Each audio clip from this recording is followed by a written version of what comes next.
હરે કૃષ્ણ. પરમ પૂજ્ય રાધાનાથ સ્વામી મહારાજના વચનામૃત શ્રૃંખલામાં આજે વિષય છે આ જગત આપણી ચેતનાનું જ દર્પણ છે.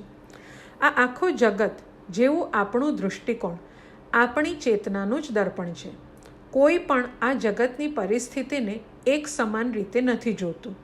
કોઈ પણ અથવા કોઈની પણ સંપર્કમાં આવ્યા પછી આપણે આપણી ચેતનાની અવસ્થા પ્રમાણે જ એને જોઈશું. સાચું ને?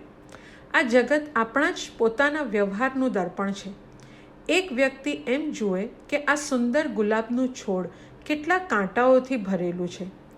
ગુલાબના છોડ પર કાંટાઓની ફરિયાદ કરતો હોય અને બીજો વ્યક્તિ પ્રસન્નતાથી એમ કહે, જુઓ તો આ કાંટાળા છોડમાં પણ કેવું સુંદર ગુલાબ ઉગ્યું છે. હરી બોલ. બંને એક જ વસ્તુને જોઈ રહ્યા છે, પણ શું સાચે જ એ લોકો એક જ વસ્તુને જોઈ રહ્યા છે? ના. તમે જો ગુલાબી રંગના ચશ્મા પહેર્યા હશે તો બધું ગુલાબી દેખાશે.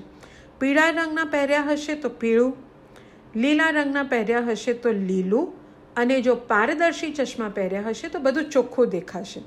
અને એટલે જો આપણી ચેતનાના પ્રમાણે જ આપણો વ્યવહાર રહેશે, અને એટલે જ આપણે વાસ્તવિકતાને આપણા ધારેલા વ્યવહાર પ્રમાણે જ આંકીશું.